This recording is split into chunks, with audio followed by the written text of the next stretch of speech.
Today I will show you an episode from the 2022 series Roar, titled The Woman Who Was Kept on a Shelf. Spoilers ahead. Watch out and take care. Once upon a time, there was a pretty little girl whose mother would sign her up for every beauty pageant in town. Her mother would always say, if I had to choose between you being smart and you being beautiful, I would choose beautiful every time, and those words stuck with the kid. This little girl grew up to be the beautiful Amelia, a runaway supermodel with a bright future ahead of her. She is very successful at her job, but she also finds it quite boring, the hours are abusive, and she is constantly bothered by creepy photographers. It is during one of her many fashion shows that Amelia meets Harry, a handsome millionaire. The two of them begin a passionate relationship, and soon Amelia is moving into Harry's giant mansion. She thinks her life is almost a fairy tale. One morning, Amelia is woken up by some strange noises coming from Harry's office and goes to check what is going on, finding her boyfriend putting up a giant shelf on the wall. This is rare for Harry because he usually prefers to hire a professional, but today he claims to be inspired. The shelf is not for his books or trophies, it is a gift for Amelia, who finds the present very sweet but does not think all her shoes will fit in it. That is when Harry clarifies the shelf is literally for Amelia herself. He wants her to sit there all day. She will have a perfect view of the pool and Harry's desk, so this will allow him to gaze at her while he works. He thinks this will make him invincible and he will launch 100 businesses because by looking at her he could always remember what he has and never lose sight of what it's all about. Amelia does not like the idea very much and reminds Harry she has to work, but he just responds she should quit since she hates her job anyway. Harry thinks she is too extraordinary to live an ordinary life and wants to make sure she will never have to worry about anything ever again. He even promises to always worship her while she is up there. He does not care about what people would say, he just keeps insisting that this would make him the happiest man on earth, so Amelia gives in and accepts to try. Harry helps her climb the ladder so she can sit on the shelf, then gives her a pillow so she can be more comfortable. Before taking the ladder away, he says this is a pretty nice view of a pretty nice life. Then, Harry goes to make breakfast for both of them, and now that she is alone in the room, Amelia begins trying to chase the awkwardness away and concentrate on comfort. Sometime later, Harry and Amelia get married, but even during the party, Amelia spends her time sitting on the shelf while wearing her wedding dress and watching everyone mingle and chat. When Harry offers a little speech, he asks for a toast for Amelia, and she finds herself flattered by having all those eyes on her. Later, after night falls and everyone has gone home, Harry brings back the ladder and spends the wedding night on the shelf with his new wife. As days pass, Amelia tries to keep herself busy in different ways, like reading magazines, doing her nails, and even exercising.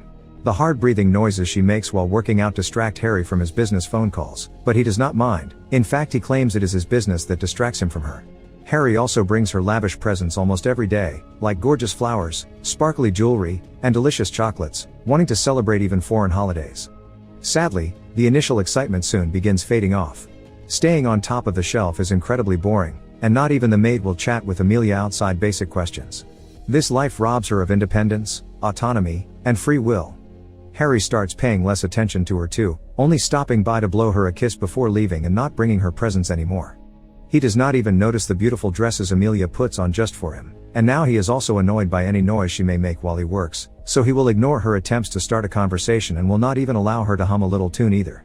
She has become nothing else than a decoration on the wall, a literal trophy wife. One afternoon, Amelia brings out her most glamorous dress yet, wishing Harry would at least glance at her. Instead, Harry notices that the natural light is not reaching his desk, so he asks his employees to help him turn it around. Now Amelia is stuck watching the back of her husband's neck, and she cannot stop the tears from falling anymore. 3 years later, Amelia is still sitting on the shelf. She hears Harry coming back from work, but he does not come to see her, he has grown distant and bored of her. Amelia calls his name and even begins screaming, but this still does not get her husband's attention. This is the last straw that finally breaks Amelia, making her decide it is time to get off the shelf at last. This is harder than it looks, the distance to the floor is not very high, but after so many years stuck up there, Amelia's perspective is quite rapt. As a test, she practices telling her show that she wants to break up then throws it out, but seeing it fall only makes her fear worse. However, she is determined to leave, so she practices with the second shoes and accepts she has to take a leap of faith. Amelia slowly begins to make her way down until she cannot hold on to the shelf anymore and falls to the floor. From Amelia's perspective, it is a long scary fall, but she actually makes it to the floor quickly and unharmed except for some soreness. It is hard to walk after years of not doing so with legs that have become atrophied, so Amelia uses furniture to help her stand up before slowly and awkwardly walking outside, ready for an eye-opening experience full of self-discovery. Feeling the breeze on her face again delights Amelia, and soon she begins exploring like a baby seeing the world for the first time. While whirling around in happiness, Amelia touches the pool water, throws out a bunch of tennis balls, and dances through the house's corridors before putting on her shoes to go to the street and climb inside the mail truck, which takes her downtown. When she reaches the city, her eccentric behavior continues as she gains confidence in her walking to move quickly and finally feels like she is part of society again. Amelia hugs the truck, says hi to strangers, dances on top of a table, and even asks a man for a ride on his Vespa. The trip is lots of fun, and once they reach the coast area, Amelia gets off to keep on exploring. Once again, she dances with a stranger, but she also tears off a man's parking fine, joins a yoga group, runs after a dog, and eventually makes her way to the beach, where a flash mob joins her in her dancing. Then, she runs into the sea, and being hit by a cold wave is exactly what she needs to be brought back to reality. Afterward, Amelia tries to chat with some strangers, but they are not interested in her happiness and refuse to lend her a towel when she asks. Feeling cold and lonely, Amelia decides to wander around town again until she comes across a makeup store, noticing some women getting makeovers and the state of her own face on the reflection in the window. Her mascara has run and her concealer has all washed away. Wanting to feel pretty again, Amelia enters the store and uses the free samples to clean up her face, instantly feeling better when she does not look disheveled anymore. One of the clerks, Jordan, is impressed by Amelia's makeup skills because she works here and yet it took her a while to get that good. Jordan wonders if Amelia is a makeup artist, so Amelia quickly corrects her and explains her job is to sit like a trophy for a millionaire. Surprisingly, Jordan does not judge her for it, because her mother taught her that what matters is to be happy. Amelia replies by sharing her own mother's beauty over brains philosophy, and Jordan tells her she does not have to choose, she can have both. This means a lot to Amelia to hear, because she never thought of it that way. Before Amelia leaves, Jordan tries to sell her something because she works on a commission, but Amelia has no choice but to turn down the offer since she does not have any money on her.